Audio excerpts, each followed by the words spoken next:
বিশ্বকাপ বাছাইয়ে টানা ৪ ম্যাচে জয়শূন্য। কোপা আমেরিকার সর্বশেষ আসরে ৪ ম্যাচে জয় কেবল একটি, সঙ্গে কোয়ার্টার ফাইনাল থেকে বিদায় নেওয়ার বেদনা। আন্তর্জাতিক ফুটবলে কঠিন সময়ের মধ্যে দিয়ে যাওয়া ব্রাজিলের জন্য স্বস্তি নিয়ে এলেন রদ্রিগো।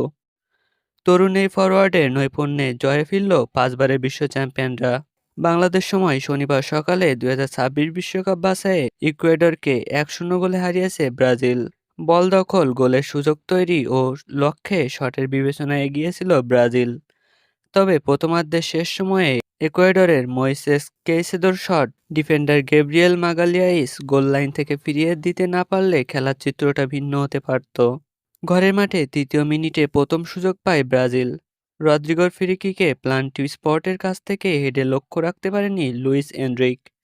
ক্রসবার ঘেঁষে বেরিয়ে যায় বল। ৯ মিনিট পর ডি বক্সের বাইরে থেকে রদ্রিগো শট ফেরান ইকুয়েডর গোলরক্ষক হেরমান গোলিন্দেস। ৩০তম মিনিটে আর রিয়াল মাদ্রিদ ফরোয়ার্ডকে ঠেকাতে পারেননি তিনি। লুকাস পাকেতার কাছ থেকে বল পেয়ে চমৎকার ফিনিশিংয়ে জাল খুঁজে নেন রদ্রিগো। ৬ মিনিট পর একটুর জন্য দ্বিগুণ হয়নি ব্যবধান। ডি বক্সের বাইরে থেকে ভিনিসিয়াস জুনিয়রের চিপ অল্পের জন্য নাগালে পাননি ছুটে যাওয়া রদ্রিগো। বলও বেরিয়ে যায় পোস্ট ঘেঁষে।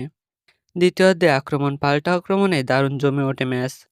তবে নিশ্চিত সুযোগ তৈরি করতে পারছিল না কোনো দলই।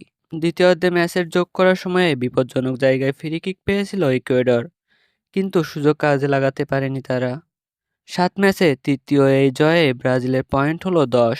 পয়েন্ট তালিকার ৪ নম্বরে উঠে এলো ৫ বারের বিশ্ব চ্যাম্পিয়নরা। সমান ম্যাচে ৮ পয়েন্ট নিয়ে ৬-এ নেমে গেল ইকুয়েডর। ১৮ পয়েন্ট নিয়ে চূড়ায় আছে বিশ্ব চ্যাম্পিয়ন আর্জেন্টিনা।